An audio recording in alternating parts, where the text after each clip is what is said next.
The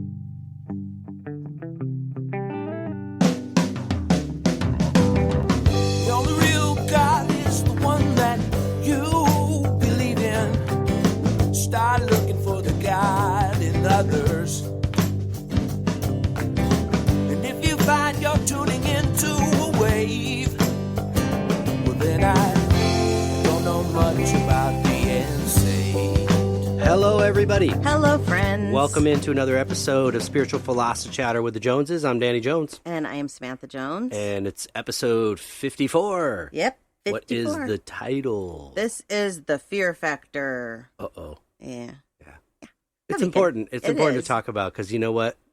You can get through it. Yeah. And we all have fears. Yeah. We all have different reasons for having our fears. And so I think, my hope with this episode is that maybe people will understand that they're not the only one with certain fears and that, we all have them and maybe help in some ways to try and, get through them a little bit. Yeah. Well, before we do hop into that, you got anything from last week? I do. I have an email that we received a couple days ago. Cool. This is from Jasmine. So Jasmine says, Dear Samantha and Danny, I just finished episode 53, which was about grief, unexpected grief, right? And wanted to say thank you for being so open with your lives and experiences. Sometimes you talk about things and I feel you are directly speaking to me. You got me a few times in this episode thinking, did they write this episode just for me? Mm-hmm. Samantha, I'm so sorry about your job loss. Thank you for being candid and honest with us on how you're dealing with that. My job was furloughed earlier this month. And you know what's funny is that we were talking about furloughing and I had just looked it up and then this email came in the next day and I was like, well, I'm glad I looked it up and now I know what it is. For sure. If you don't know what furlough is, it means that you still have your job, but you're basically laid off, but you'll have your job to go back to. Right. So you're not getting paid. Right. Let's see. I'm one of those people that didn't see it coming. I wasn't prepared as I've been living paycheck to paycheck most of my life. I feel like my world came crumbling down with that news. I didn't realize until this episode that what I was experiencing was grief. When I was first let go, I was in shock. Then I went into denial. I kept thinking they would call and say early April Fools. Then I got mad, really mad. I cried a lot and even screamed. I still cry every day. I haven't fully accepted it yet. I don't know if I will. They are saying we may be out of work the rest of the year. Luckily, we still have our benefits paid and I should be able to collect unemployment. I just really wanted to thank you for being a support to me through this. Just knowing other people are empathetic and not judging helps me to have faith that I will be okay. Jasmine. Nice. Thanks, Jasmine. That was got me all choked up. Yeah, that was cool. Thank you. Yeah, that was very sweet. Well, I'm pleased to hear that, during these times, which are tough for a lot of people, that it can be beneficial or helpful. It just some sort of maybe feeling like you're sitting there talking with friends and just about stuff that, maybe a lot of people don't want to talk about or it's heavy or you want to sweep it under the rug. But it is important to still talk about. It is. And I say this to you all the time. Like when I start expressing how I'm feeling about what's going on or you are, one of the things that I always think is that, we're all doing the same thing. Like there are the essential workers, but there are so many of us that are affected by this in a financial and, job type way. Oh, yeah. That helps me to be a little bit more calm. Yeah. That if it was just our city or our state or even just our country, maybe I would feel a little bit worse, but because it's the whole world is dealing with this, it gives me a little bit of better feeling. If that makes sense. Yeah, because you essentially realize you're not alone. Right. Exactly. This isn't maybe some of the things we're going to get in today's topic. Yeah. This isn't a personal thing that you carry inside, and it's affecting everybody. Exactly. So we are all in this together. Yeah, hang in there, Jasmine. Hang in there, everybody. Yep, we'll get through this. Yes, we will. Awesome. Well, anything? Is that it? That's it. Cool. Yep. Well, how about episode 54 then? The fear factor. The fear factor. I always try to explain a little bit of how these episodes come to me. This one was very different. A lot of times I'll be in the shower and I'll just get an idea for an episode. But this one, I had a really hard time developing into what it was And so we sat down and talked about it, and that went kind of a different way than where I thought it was going.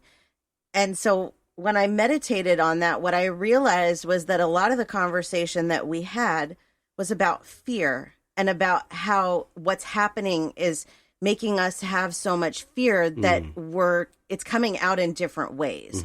And it's stopping us from feeling secure enough to continue on the paths that we were on, because we feel like what we thought was right there, what was put just right there in front of us, was taken away. Right. And so I realized that this is fear, and that this is something that, just like grief, a lot of us are dealing with right now. We all have fears. I'm not just talking about what's going on right now. I'm talking about in every different area, of your lives. Yeah. We all have fears. It's something that we can all relate to each other on and talk about. So for sure. Yeah. And that's exactly what I did in the discussion group, because I wanted to find out what exactly our listeners, what their fears are. Okay. But first, I'll give you the definition of fear. It is, what is fear? An unpleasant feeling triggered by the perception of danger, whether real or imagined. It's a powerful and primitive emotion. Fears can be divided into two groups, biochemical and emotional. So biochemical is like, how we have the flight, flight or fight response. That's kind of the biochemical, where your body just has this reaction. Natural knee-jerk reaction. Exactly. A very important word in that definition, though, which does apply to a lot of this fear we call, is perception. And imagined. Because it's as real or imagined. And fears, for a lot of people, they're not usually real. Right. They're created by us. And we're going to get into that a lot for sure. So let's see. Let's talk first about what some of our listeners said are their top fears. Okay. The most common ones that we got were spiders and snakes, drowning, heights, fear of a loved one dying, and fear of flying. Those are the most common amongst our listeners. When I started doing the research for this, I wanted to know what are the most common among just the regular general population. And what I found out is that the number one fear that people have is social anxiety, things that give us social fears. And I thought that was really interesting. Yeah. Because none of our listeners really looked at that as a fear. Like, I didn't give them a list to choose from. I just said, tell me what your fears are. Yeah. And nobody talked about social anxiety. I found that very interesting, but that is number one. I could see that. Yeah. Because I kind of feel like, based on the definition, for me, that a big majority of our fears are perception or imagined. Yes. So if you want to take theatrics, for instance, like movies and things like that, yeah, you might be afraid of The Exorcist. Right. Or The Shining or something like that. That's kind of surface what I'm talking about. I'm talking more in-depth type of fear, but I don't even remember the point. That's all right. Well, I was talking about social anxiety. Okay. And so I did ask our listeners, after I looked that up and it said that social anxiety are the biggest types of fears, I asked the listeners if they had anxiety in social situations. Right. And 75% said yes or sometimes. That was going to be my point, is that because of, I feel a majority of our fears are perception or imagined, that really the majority of the true fears is that. Yes. That's right. Some of the most common fears besides social issues is heights, flying, enclosed spaces, insects and snakes, dogs, storms, needles, and open spaces. Open spaces, that's an interesting one. You know what? It is, but I get that. Like, I have a very different type of fear. Like, I don't like heights, but I can handle looking down more than I can handle looking up. Right. I don't know why that is. So I can relate to that one of like open spaces, because if there's nothing above me, sometimes it really trips me out. Yeah. It's strange. Yeah. We all have our thing. And for me, that physically throws my equilibrium off. Yeah. Like when we went to Epcot and we were standing under the big ball and I was trying to look up at it, it makes me dizzy. Yeah. And so I just look at that as that's some kind of fear of heights. But maybe it's not, But you're down there looking up. I know, isn't that weird? It's bizarre. Yeah. I remember when we went to Yosemite and Marie, we pulled off on that vista lookout over Half Dome and El Capitan. And me and Marina went up on these big rocks to kind of get as high up as we could. And I literally, my legs got like rubbery because of the height, looking down and going, wow. We were nowhere near the edge of a cliff or anything, but it really... It's overwhelming there. I'm like, Marina, hold on a second. I had to like hold on to her while I got down. It was cute. Total old man moment. I'm like, okay, this doesn't work for me anymore. That was new for me because... Yeah. Not that I like to stand at the top of a tall building and look straight down, but heights were never like a big issue. I'd go on tall roller coasters or whatever. It wasn't... But that was the first time I was like, whoa. Yeah. Okay, I'm getting down now. I think as we get older, our ears and we have ear issues, those probably contribute as well, where, it's a sense of vertigo. It is, exactly. And then that turns into a fear of, oh my gosh, what's happening to me? I have to get off of here, know. I love roller coasters, but I can't handle the up, Yeah. I like the ones that shoot you off or that are inside.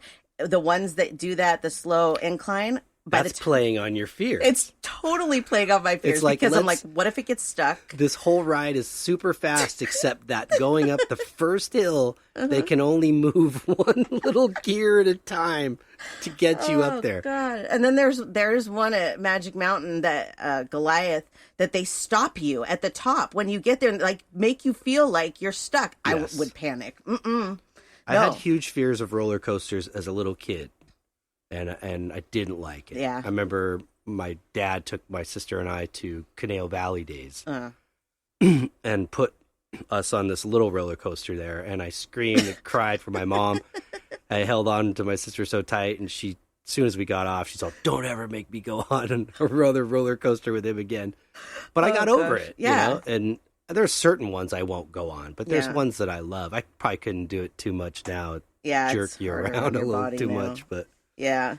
I think, when you're a kid, that those things are big. They're scary. Yeah. You have to. That's why with Marina, it was fun for us because we were still at a point where we could do it. And so taking her on her first showing her looping coaster. Because my parents wouldn't go on with me. Mm-mm. And if your parent will do it with you, then you're pretty convinced. Yeah. It's safe and you'll probably like it. Most of them she did. She did. Yeah. She still does. So, yeah. That's awesome. Yeah. So then the next thing that I asked our listeners was, how much do their fears control them? Is this something that they don't really think about, thinking of what their biggest fears are? And most of the listeners said that it doesn't control them just a little bit, that there are things that maybe they adjust in their life or maybe make them more cautious to avoid these certain fears that they may have. Most people with deep fear said that they started from a previous experience. I can tell you, for me, a few of my biggest fears now, one of them is death of people close to me. I know where they're going. I know they're going to be better off there. But because of the way that I lost my mom and because of the way that I lost my dog, Sierra, I am always afraid of losing somebody quickly. Yeah. It's one thing if you have the time to deal with it and say goodbye, but when it's quickly, it's miserable. So that definitely is one of my biggest fears. That would be one for me, yeah.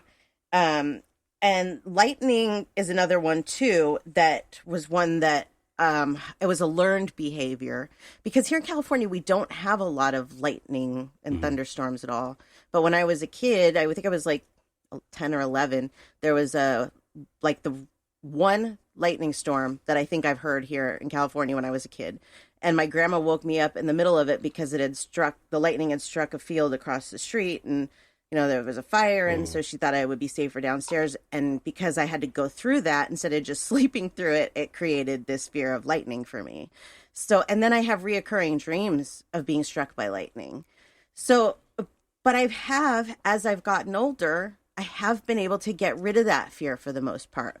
I have learned that it's a natural part of life and that these things do happen and that the chance of being struck by lightning is very rare. Yeah. But when you're a kid or when you're just growing up, you don't realize these things. People don't teach you these things. I think adults don't want to explain it to scare you more. Right. Because your mind maybe not able to quite process exactly what they're telling you. Right. Like in my grandma's head for that thunderstorm, it was get her downstairs so that she's safe. Right. But it really did damage, but she wasn't thinking that way. Right. So we have to talk about our kids with their fears. And a lot of times they hold things inside too, Right. Like, your grandma might have, a lot of it could just be wording.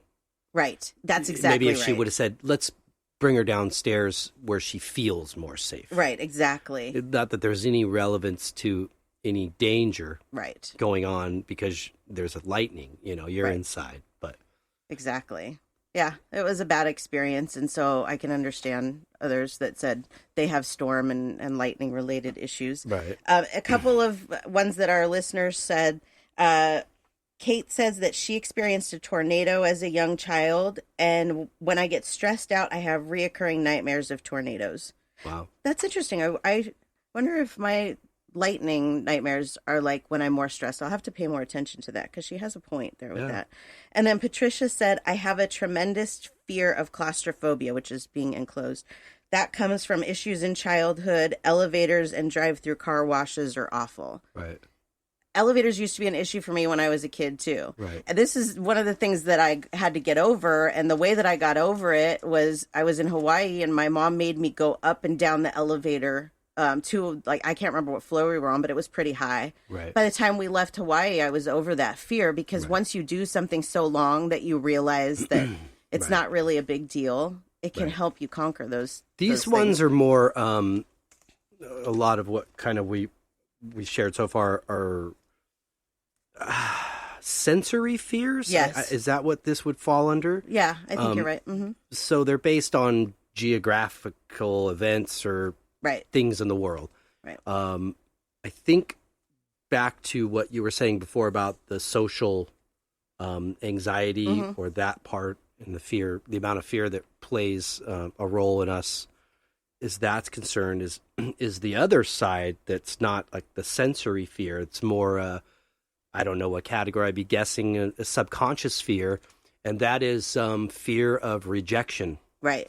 fear of failure, Yes. fear of success. Right. These things can be implanted in us at a very young age. Yes. The fear of love, Oh, yeah. fear of giving love, fear of accepting love.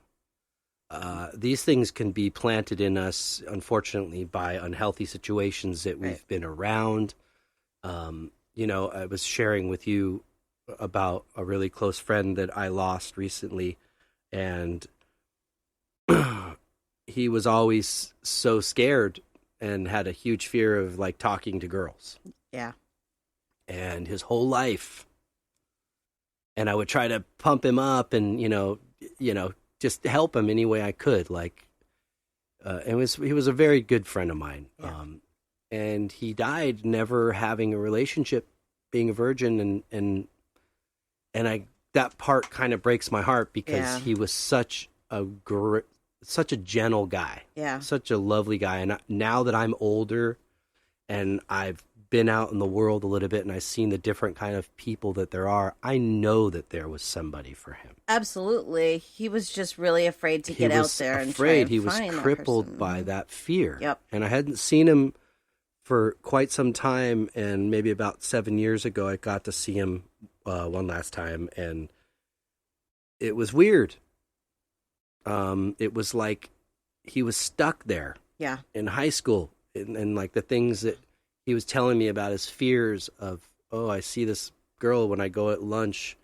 I go to this place and there's this girl, and the way he describes her was just how he did then. Yeah. And then the way he talked about his shyness and his fear of wanting to say something. And Right. so I would say, just go in there a couple times a week and say hi, and then maybe each time try to start a conversation. Yeah. And might be hard to do if you got a line of people at lunchtime. But anyways, so that's a fear of rejection. Yes. Mm-hmm. And that can cripple you. Yes. And keep you from maybe achieving certain happiness levels in your life. And it's interesting that you bring that up and say that, because when I was looking at the list of, like, I asked people what are their fears, you know, and it, like I said, I didn't give them a list. I just let them tell me what their fears were. And most people, actually all people, except for losing people, dying, nobody really talked about fear of success or fear of lack of success, or fear of or failure, or you know, all those other things that you mentioned. And so then I started thinking, well, why didn't they? And thinking that maybe these things that we worry about, these unnecessary things, are covers for the things we're actually afraid of. Yeah, that's takes our focus off of the things we're actually afraid of. Yeah, like, here, I'll just be afraid of this, right? And I won't. I'll ignore this other thing. I'm afraid of being alone, you know, and so I'll subject myself to the worst possible relationships that I can, because I don't want to be alone. There's a lot of people that do that because they are afraid that they're not going to find somebody else. But there's always somebody else out there looking for somebody just like you. There's the lid. There is for every can. Yeah. There is. You know, there's so many people. It's unreal. Yeah. There would have to be. And I know it. I've seen people in different walks, different places in my life, and thought, oh my God, this person would have been perfect for this person. Right. Oh, yeah. Too bad they never met. Oh, yeah. Absolutely. Yeah. Life has this way of testing you. And especially like when it comes to money and love and things like that. And you'll be presented with the same kind of situation over and over until you make changes. So if you keep going into these bad relationships and you keep getting thrown more bad relationships, it's not because you're doomed to be in a bad relationship, because you're not learning, because you're not stopping it before it gets too bad. You just keep going with it.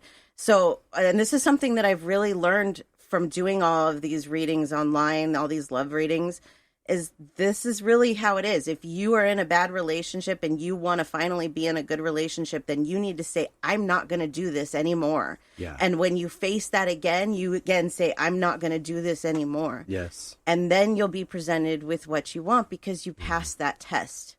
And again, because you faced it, I think you sort of realize that, wow, most of that was my own perception. Yes. My own imagined outcome of what was going to happen is what I was afraid of.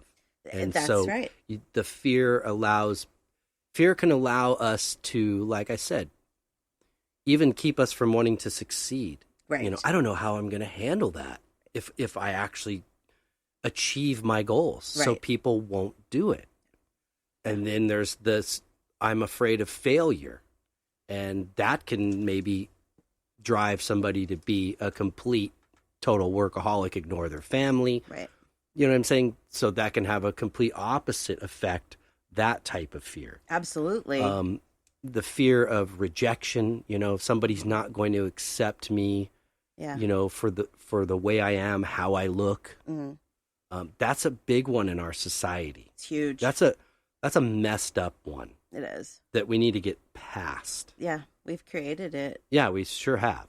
It's such a problem. And I would say, well, it affects boys, men too, but it's probably a bigger issue for the female gender in our society. Oh, yeah. And that can do a lot of damage. That's exactly right. It's really, those types of things are your perception of yourself, because you're never going to see yourself how somebody else sees you and vice versa. So stop trying to see yourself from their eyes. Does that make sense? Yes. Just have to be you, which is very difficult, but that's something that I've definitely learned as I've gotten older, is just be you. And if you're going to attract the right people, if you're just you, if you try to pretend somebody that you're not going to attract the people that are supposed to be your people. Yeah. You're attracting the wrong people. And I didn't grow up in a household that my parents told me that I was ugly and disgusting. And, you know, where did I make that up? Right. You know what I mean? In my mind it's you have to ask yourself that. Yeah. Like, well, maybe some people did grow up in a household that that happened, and that sucks.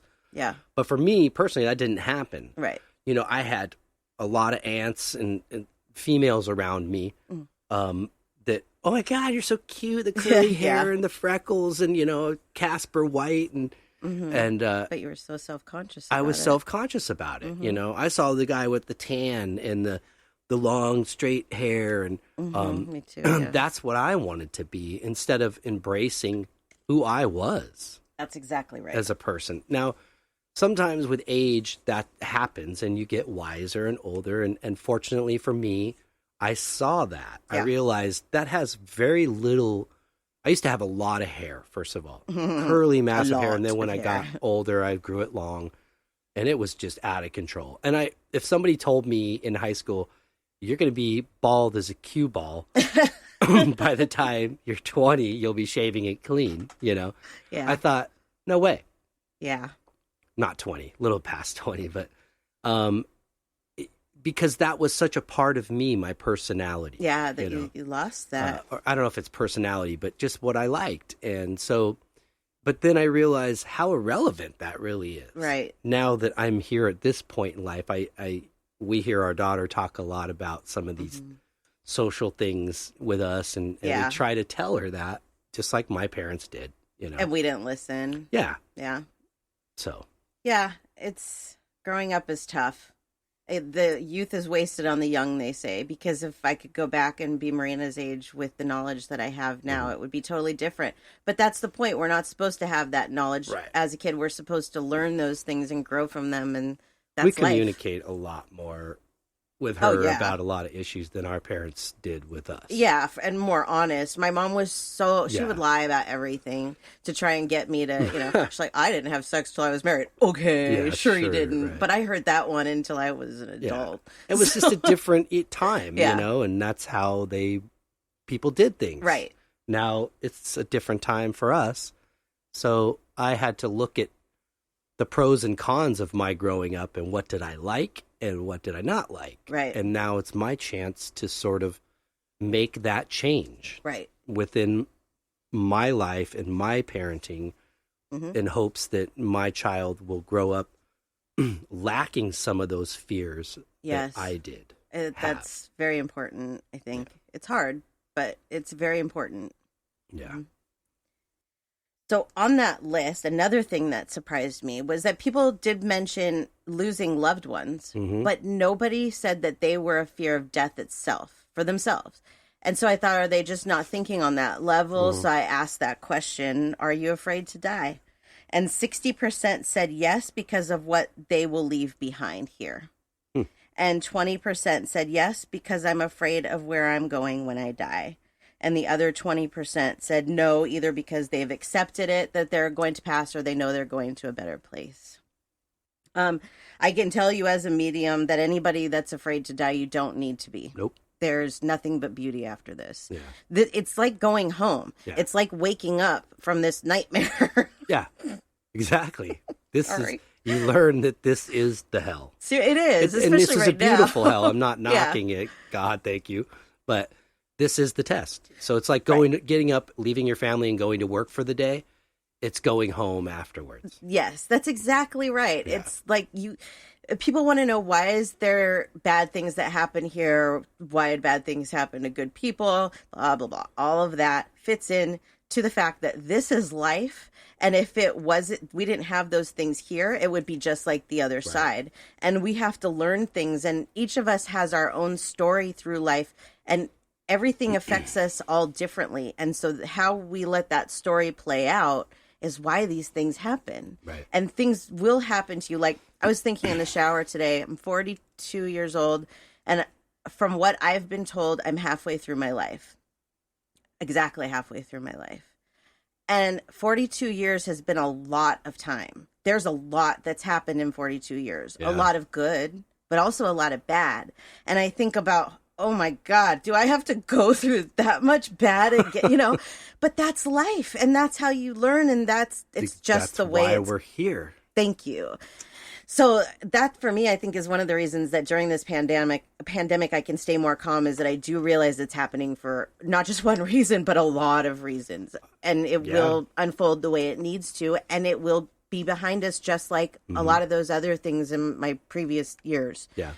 It's hard to see that, but once I really got a grip on that, it made me a much more calm person. Yeah. You know, it's going to be up and down. Right. It's not going to just be up all the time. But for me, I have a lot of fears of what are in those next 42 years. What are those bad things? And I try not to talk myself into what they could possibly be, because we all know you're never going to figure it out to begin with. So why do that? But then I look back at my mom and my grandma, and they worried so much. They spent so much of their time worrying about their future that they didn't enjoy the present. They really my mom didn't. did that a lot. Yeah. Does that, you know. So I'm trying to not be like that. It's part of that. Again, I don't know if that's that generation. Yeah. But yeah, I see that. Yeah. When I was putting this episode together, I was reminded by my grandmother of this book that I gave her years ago. It says, "Why Worry?" Because she was the biggest worrier ever. And what's funny is I don't know what year this was, but I always called her Ma. My entire life until she got sick, I called her Ma. And then it seemed weird taking care of her and calling her Ma. It was, I don't know how to explain it, so I started calling her Kit Kat and Kitty and Grandma Kitty. And anyways, so this takes me way back that That's it says cute. Ma It's like in a little it. pocket book. It's a little pocket book. It has a little like dangly thing on it. And everything in here is different reasons not to worry. And there was a couple of things that I turned to that I wanted to read because I felt like they pertain to us, but there's also people that these will reach. One of them says, "Enough of the dress rehearsal, get on that stage." Yeah. And then this one says, "Some forks in the road require you to take both paths." That's a tough one. Yeah. Because sometimes you're like, which one? That's where I'm at. Yeah. But you realize I have to take both. I do. have to. Yeah. Yeah. The very first one that I turned to was very interesting because the number is 28 that shows up on this page, which is one of Marina's numbers, but it's also my grandma Kitty's birthday. Yeah. And this was Kitty's book. But the one next to it says, "You'll never know what's behind the door if you don't open it." Yep. And that is the basis of fear. There's always a risk involved. There is. There's always, but you know what? That's why we're here. Yes. We were put on this planet that has geographical events and catastrophes, and it has sadness, and it has death, and it has a lot of beauty and a lot of life and a lot of love. Right. It's all there for learning. Yes. But Exactly. I will say, based on that, I mean, that's why we're here. Right. That's why we chose to come here, and we will probably come here again, because there's so much to learn here. You can't fit it all in one lifetime. Right. You just can't. There's so much, and there's so much that I've missed. There's so much I've got, and there's so much that I will miss, and there's so much that I will get. But I will be honest that, yeah, the fear of death for many years crippled me. Me too. It made me not want to. I'm not really a thrill seeker, like that kind of a risk taker. Right. I don't ride half pipes and jump off dirt bikes. Some people do that. I think it's great. Yeah. Hey, if you I wish, and I've heard people say when you don't really realize how you're living, you don't really realize you're living until you've pushed yourself out of your comfort zone. That's right. And that's true. Yep. I do get that. Yep. So I sought things like religion and different things, groups for myself, seeking some sort of, this is way before I met you, seeking some sort of connection to the other side because I was afraid to die. Right. Kind of like somebody said in there, I was afraid of where I was going. Yes. And that has a lot to do with, the things that I subjected myself to, and that were put into my head without my consent sometimes, you know? Right. And so I was seeking this, and many years later, meeting you and then finally having this experience was like, I am not afraid anymore. Right. I'm not afraid. I actually look forward to it. I don't want to die right now. Right. I want to die when it's my time. Right. But I I look forward to it. Yes. I look forward to being home. I do too. And to have a greater knowledge of exactly what the hell this whole puzzle is here I want to know. on this planet, and why I really chose, to come here. There's so much more enlightenment on that side There is. that you are given that you're not given here. So, because if you were, it's giving the answers to the test before, Yes. Before the test. I kind of look at this analogy with this pandemic, and then I'll let you talk. Sorry. No, you're fine. Is that Mother Earth is essentially being like a mother right now. Oh, yeah. Okay. And let me put it in this kind of analogy is like you're a bad child. You've been misbehaving. Your room's a mess. It's not clean. You're not being respectful. Get in your room and don't come out until it's clean and until you can be respectful to one another. That's right. That there is such a bigger lesson in this pandemic than just being clean and washing our hands and coughing in our elbows. There's so much more to this.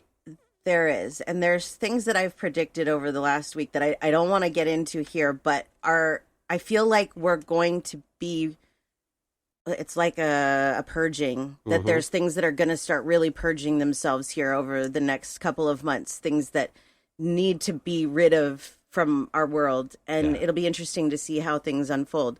But this is all happening for a reason. There's a way bigger picture than there's a virus going on. Right. That's the little itty bitty part of it. It really is time for us to take time for us. It is. And to start listening. It's like Earth trying to tell us, listen, just quiet your mouth and everybody just listen to what you feel. Right. Don't let your fears get in the way. This is a place where even now it's like, I realize that for me, this happened for a lot of reasons. And one of them is so that I can work from home. And that's what I wanted. But now it's like a part of my fear. Does that make sense? Like it's change, and change is very, very difficult, and it's very hard. And because I'm having a hard time with it, and I'm like, give me my pet sitting back. That's just one give that it we back. forgot real fast is that many people fear change. That's right. Yeah, it's a huge one, is change. Yeah. Yep. And why do we do that? Like, that's the thing in relationships too, is that we may be so like, I'm done with this relationship. Right. And then you're done with it for a few days and you're like, but wait, come back. That's fear of being alone. Right. My wanting to go back to pet sitting, which I really don't, but the reasons why those things happen in my mind is, first of all, because I fear what's going to happen without it. I fear that I'm going to let it go, and that my new career as a psychic isn't going to make the kind of money that I need it to, even though I know it will, even though I know I have the potential to make what I need. I still have that fear. I still don't want to let it go. Right. I miss the animals. That's a whole different side of things that I'll have to deal with. Right. But it really is fear. I think somehow we think maybe we can keep it from coming if we fear it enough. Like, you're right. Resist it enough. But when you really, really think about it, change is happening all the time, every single day, every second of the day. Yeah. Your body's changing. You're aging. There's nothing you can do. No. To keep it from happening. Things are going to change. Yep. You can make changes right off the bat immediately for yourself. Right. That's a given. But natural changes and changes outside of your own control, like the Serenity Prayer, I used to lean on that a lot. Yeah. Because it really made me differentiate the difference between what can I change and what can't I. Right. Why don't I focus on the stuff I can change and not worry about what I can't, and whatever is going to change, I just have to accept that. That's a very good point. And kind of what the acronyms that I've heard before is, F everything and run. Mm-hmm. For fear, yeah. For fear. Mm-hmm. Or face everything and recover. Yeah. And that's really the truth. Yeah. Because if you run, you're just going to have to keep running. Mm-hmm. But if you stop and face the fear, then you'll be able to deal with it. Yeah. I'll give you an example. One of the biggest fears on this list was fear of flying. Mm-hmm. Okay. So let's look at the statistics of fear of flying. You have a 1 in 5.4 million chance of dying in a plane crash. The last plane crash in the United States was 2009 when the plane went into the Hudson River and everybody survived. We remember that one. but the last fatal one was a couple months after 9/11. That was 2001. So you can see that there's been no American crash in that long. Yet there are so many people getting on a plane every day that think that they're going to die on that plane ride to wherever they're going. Yeah. It's so much safer than car, which we drive in, well, not anymore, but we drive in every day, you know, for the most part, which we're used to. It's something we're not used to. Okay. So I had this fear. This fear was built into me by my mother. And then I decided, you know what? I want to travel. I don't want to just stay in California the rest of my life. And if I want to travel, I need to get over my fear of flying. And I took an online course and I started flying more and I'm over it. I get nervous. I'm not going to say I don't, but there are things that you can do to get over these fears. A fear of flying, I'm sorry I have to say it, it's an irrational fear. It's because you're not in control or, you know, we all have our different reasons why we might hate it. You know, for you, I think it's the control issue. Well, for me, it's the control issue. I don't like somebody else to be in control, but you realize that this is a plane. They're bringing it up into the air. It does pretty much everything on its own, you know? Honestly, if I had to put it up against, you know, all the other possible ways of leaving this world, plane crash doesn't really sound that bad to me. As long as it's fast. It'll be fast. I mean, not the downhill down to it, but the it's over when it's done. Yeah. So definitely. I mean, everything has its downs. Nobody wants to die in a fiery plane crash or car crash or anything, but the odds of it happening to you are so small. You're more likely to be struck by lightning twice than to die in a plane crash. So go out there and get in a plane. And if you're still afraid to take that course, you know, they're free online. You can. So then when I started thinking about that, then I started thinking about, okay, so what's one of the biggest fears right now is there are so many people that are afraid of getting the Rona. Dun, dun, dun. So that was one that I had to use statistically for myself to realize that I'm probably not in that much danger and I need to relax. And I think that that's something that people need to look at right now, that if you can't talk yourself out of it logically, like, well, if I get it, I'll deal with it or whatever, you have to look at the statistics of it and say, the chances are, especially if I'm social distancing and taking care of myself, I'm not going to get it. You know, it's not like in the air everywhere. It's, you know, it's not like you walk outside and you're infected by it. But like for us, so we live in a town of 126,000 people. And they've now split the coronavirus statistics in half for our town because we have the most population. So they've split it in half, but our area still has the most cases. It has, so in Simi Valley, we have 125 cases, and in Simi Valley alone, we have, I mean, on our side of Simi, we have 93 of those cases. So my mind goes to, oh my gosh, we have more cases than anybody else in Ventura County.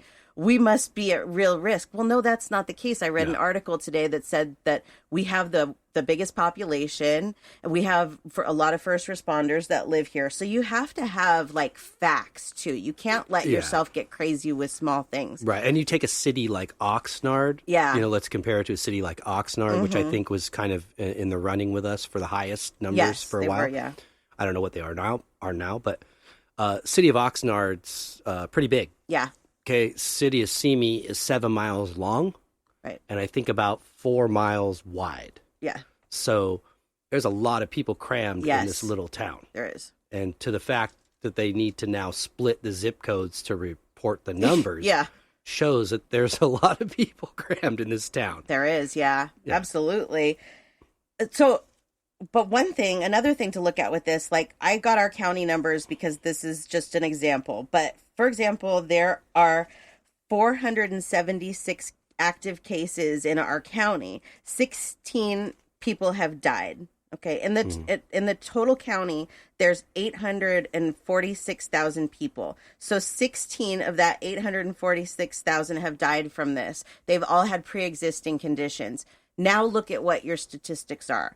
They are so small that maybe you'll get it.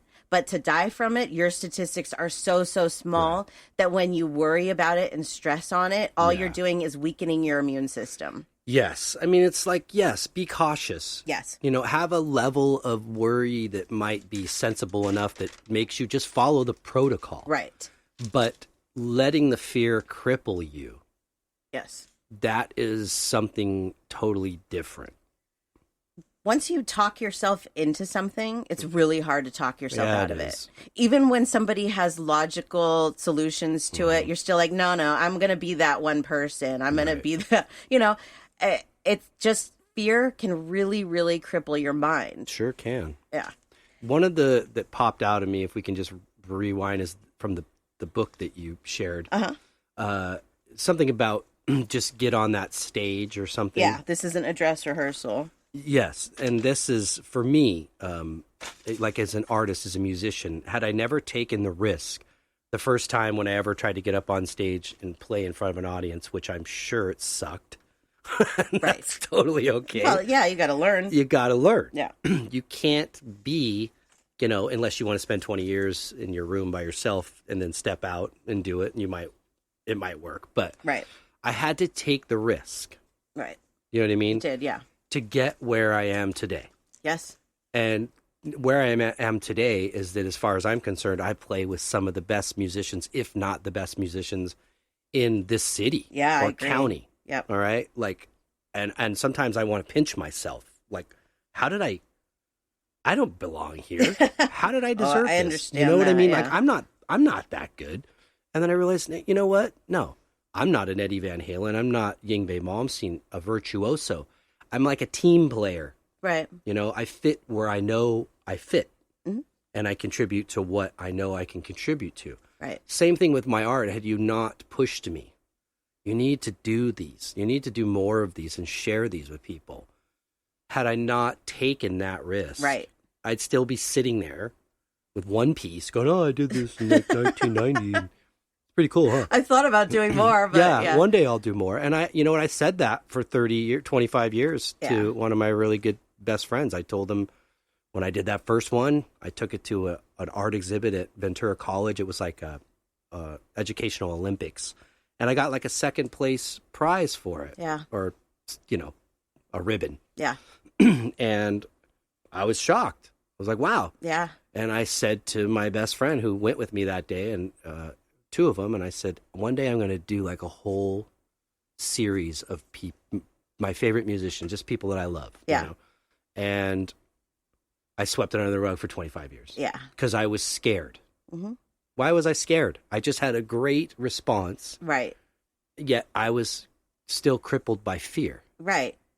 But why? Yeah. I don't know if it was fear of failure, Right. fear of success. Both. But both. But it wasn't until, fast forward that many years later, and you're telling me you need to share this. Right. Well, a lot of what's said to you comes through me from the other side. I think too. we do that for each other. Oh, absolutely. We are spirits inside bodies. Yeah. And we are connected to the other side, whether you realize it or not. You have to figure out the way to open yourself to that side. But absolutely. Yeah. I'll say things that, like Jasmine said today, Yeah. that I don't even know where it came from. Right, exactly. But it's meant for somebody. You'll say the same things. And it's even into us in our own personal lives and things like that. I can hear your mom tell me things as you're saying something. Yeah. And I know it's most of the time things you don't want to hear. Right. But it's like... They're usually things that she's already told me. And then what happens is it comes out of your mouth exactly the way she says it to me. And I'm like... Grr. And I'll catch that. Like, that's funny. I wouldn't normally even say something like that. But it's nice for me, though. I'm feeling compelled. Yeah. Uh-huh. No, it's nice because, then I have somebody that does that for me now. And, you got to have it straight. Absolutely. Sometimes you just have to have somebody shoot straight with you, even if it's difficult to hear. That's a part of the fear. Yeah. I think me, in this process now where I've been is like I'm afraid that, or I live in the fear that, like you said, we were so close. Yeah, so close. It was right there. Well, no. And But I'm like, why am I telling myself this is over? Right. Like, and why how am do I you buying think you were all close? this baloney? Yeah. You don't know if you were close. You felt close. Yeah, I felt close. Right. But we don't know. And I'll was feel where it was close supposed to go. again. Right. when things resume to what they were, Right. But yeah, so there's a level of that, of like, oh man, I'm so close. I wanted to share. I just want to get Yeah. out there and share all this, and it's like, Yeah. but you know what? We're still sharing. We're still Yeah. doing what we need to do. We're learning, we're growing, we're building. But like Mother Earth said, get in your room and clean it up, and don't come out until it's clean, until you can be respectful. That's the time we're given. It is. Is now. Yep. To really look at ourselves first. Yep. Let's stop pointing fingers at each other and look at ourselves first. Exactly. And then I think we'll have a better understanding of each other. Right. It's really hard for people to grasp the concept of everything happens for a reason, but it does.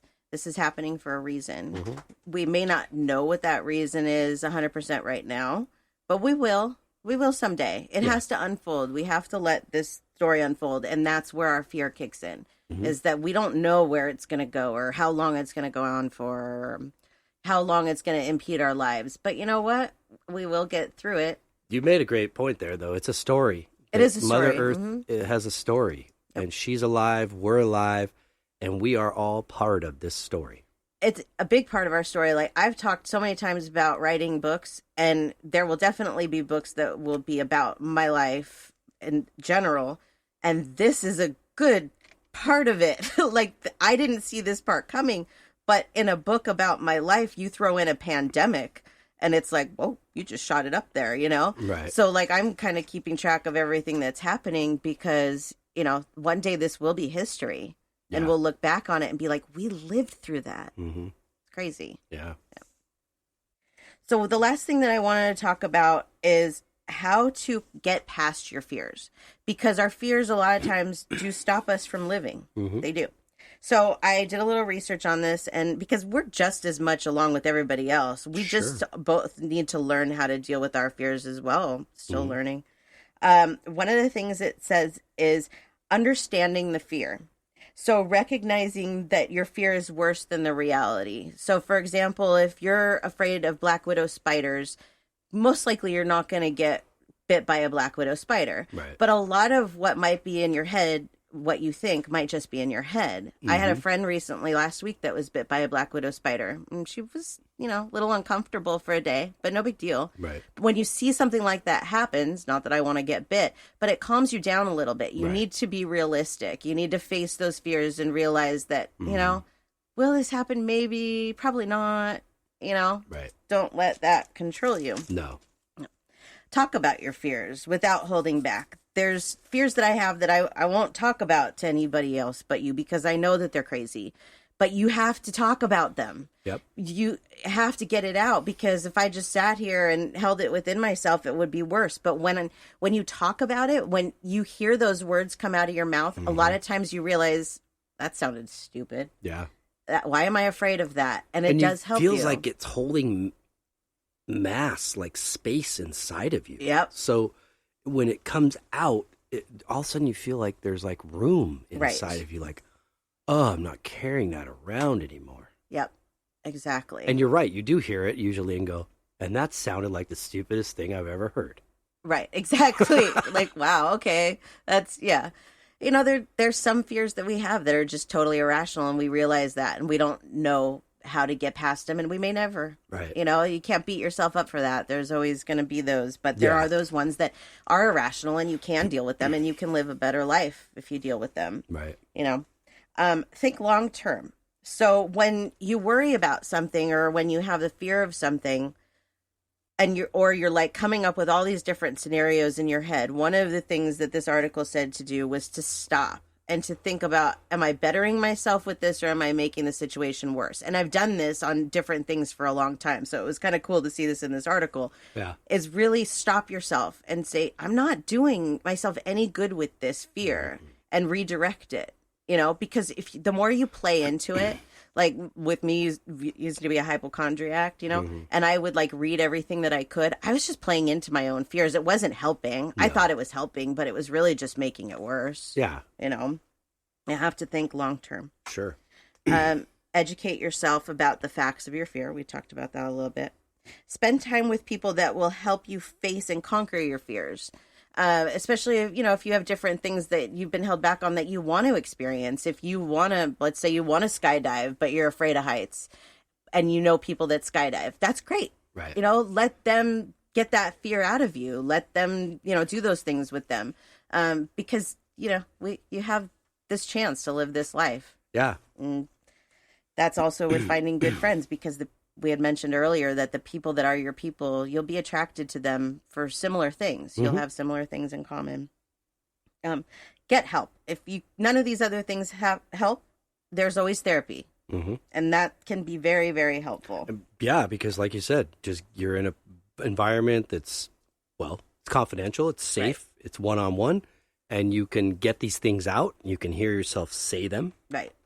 I don't know if you have it on this list. Did you have more? I do have a couple more. Okay, go ahead. No, tell me what you were going to say. No, go ahead. I'd rather hear those. The next one was be willing to fail and try again. Yep. Because a lot of times you fail once and you're like, that's it, I failed. Yeah. But you know what? Walt Disney failed how many hundreds of times on Disneyland, and he kept going. I heard Steven Tyler say that too. Like, don't be afraid musically to make mistakes, because there are beautiful accidents that happen. That's right. And those mistakes and those failures, they do a lot of times lead you to the path that you're supposed to be on and help you grow. Everything is it's a step in our story. It's not a failure. It's a step. And it's a different perception, different angle. Yeah. The last one on the list was focus on others for motivation. So for me, that's something that I really want to do for people. I want our listeners to look at us and say, these are two average people that are living an average life, but that are striving for their dreams and trying to conquer their fears. And I want people to feel motivated by that. Yeah. Whoever it is that does that for you. That's good. That's very important. Right. To find somebody that helps motivate you. And my rap, is that the last one? Yeah. The one I was going to add to that was, and you know what? If you're not really somebody that carries a lot of fear and has this in your life, I would consider you one of the lucky ones. Yeah. So be that motivation. Yes. Be that somebody to, be that for somebody. Absolutely. Help them conquer their fear. Right. Give them suggestions. Show them. Right. If you can. Right. If you're a skydiver, somebody that really wants to, but they're scared, offer to do a tandem with them. Right. There you go. Absolutely. That kind of thing. I mean, that's another thing. If, like in my situation, I had a friend that was shy with girls, I would talk to him. Yeah, help him out there. About like what I would say, how I would go about it. Yep. Do that for each other. Yep.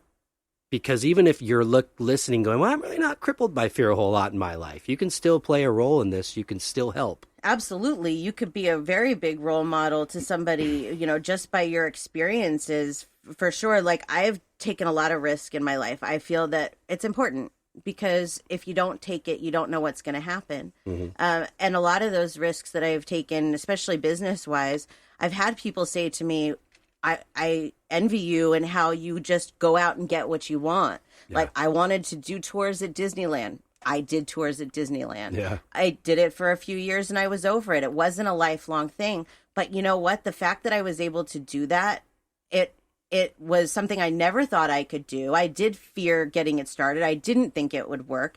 But it was one of the most amazing experiences of my life. And it just goes to show that whatever that fear is, you can go with it and hold yourself back, or you can say, you know what, I'm going to take a risk, because what do I have to lose? If the answer is, if you say, what do I have to lose? And there's really nothing, then what's holding you back? In most cases, the worst answer will be no. Yeah. You may get a yes, whatever your fear, whatever you're working towards, you don't know, but you have to try. I'd say compared to the old Danny, for me, I live in a lot less fear. Oh yeah. Than I used to. And we need to remember, too, that what happens, it is a part of our story, and it happens for a reason. And people that are afraid of certain things, like we were talking about flying or of dying from the Rona, if those things were to happen to you, it's your story. Yeah. And as much as it sucks to hear that, because we don't want to think about the ways that some people have died and that being a part of their story, it is. Yeah. I mean, start small if you want to face some of these things. Yep. Like, it could be as simple as, I just want to express to that person how much I love them, but I'm scared to do that. Just say I love you. Right, exactly. You know, Yep. Small. Small. You don't baby have to steps. conquer it all today or tomorrow. Right. But if you know that you're trying to face some of those and telling yourself, this is my life. This is the life I have here now. Right. And do I want to live it, enjoy it, experience it, or do I want to be ruled by other entities Yep. and things? And fears and and get to the end of my life and say, man, I wish I would have done this and this and this and this. I'm sure there's many people that got there that said that. And I might say, I wish I would have done this and this and this. But I feel like for the most part, I tackled most of what I've been afraid of. Yeah. It is important. Helicopter rides, I still haven't done that yet. There are some things that I have to draw the line on. And sorry, helicopters not going to be on the list of things I'll do. Yeah. Yeah. That's So anyways. how that goes. So there is the fear factor. There it is. Yeah. Boom. Yeah. Well, it was good. It was good. And it's kind of a good reminder, especially in times like these. Yep. To Stop. Slow down. Take a breath. Smell the roses. Mm-hmm. Think about things. Listen to your logically. heart and yourself and your loved ones, and think about these things. What is the world trying to tell us? Right. And please take care of yourself, because this is a very stressful time. And one of the symptoms, so to speak, of fear and anxiety is things that happen to your body. Yeah. Headaches, problems sleeping, stomach issues, heart issues. You don't want this to cause those problems. So, and then get you feared that you have exactly coronavirus. You know. Right. So keep yourself busy and, try to think positively. It is hard. I know there was something I mentioned to you earlier that one of the girls had mentioned, that she's afraid to be happy because she's afraid that the happiness will be taken away from her if she becomes too happy. And I hear that from a lot of people, that they are afraid of happiness. But the thing is it depends on what you look at as happiness. Yes. And if you think that your life is going to be roses every day for the rest of your life, it's not. No. None of us are going to have that. And that, again, will be based on your perception. Yes. So if you're living a happy life and something sad happens, right, will you choose to perceive it as changing your life forever and never being happy again? Right. Or will you choose to perceive it as this is a moment in time? Yes. And as we've heard, and I will say it again, time heals all. That it does. So. Yep. That's all we have is time, too. That's all we have. Yep. Here and there. Yep. Oh, yeah. If you want to think about how much time we have there, then you'll really be like, whew. And if you're an eternal spirit, you got a lot of time. A lot of time. Yeah. So enjoy this. It goes by really fast. It does. I had mentioned that in the shower today, thinking about, half my life behind me and half in front of me. And it's like, that's overwhelming, because you think about all the things that have happened. But then you still think like, well, is that enough time to do everything that I want to do? Will I be able to, because I'm getting older? I just got to stop. I have that fear of running out of time. Yes. Like I feel like I've faced so many of my fears now, and maybe I waited too late in life to conquer some of those, but that's okay. But I have, and now it's like, I don't want to run out of time before I get to do the things that all the things I want to do. It's the fear of running out of time. And then I realized, well, if I don't get to do all the things I want to do, I get a chance to come back. Exactly. Do it all over again. And do more. Yeah, exactly. So, anyways. But cool. That was good. I liked it. Thank you. Me too. Thank you. Good job. Yep. Well, before we say goodbye, would you like to share your information? Yes, let's do that. So you can find all my information on my website at samanthajonespsychicmedium.com. I've talked about my new business with my friend Chelsea called Velvet Psychics, where we do unlimited texting with one of us. If you would like more information on that, that's not up on the website yet. You can email us at velvetpsychics@gmail.com. Cool. Okay, and you, sir? Oh, thank you. For my art, djonesartcollection.com, and for Facebook and Instagram at djonesartcollection, and for the music, gypsybrown.com on the web, for Instagram at gypsybrownmusic, and for Facebook, Gypsy Brown Band, at Gypsy Brown Band. Yeah. And that's all I got. Fantastic. Cool. Well, thank you so much, everybody, for listening in again. Absolutely. And we hope you guys have a great week. And until next week. Peace and love.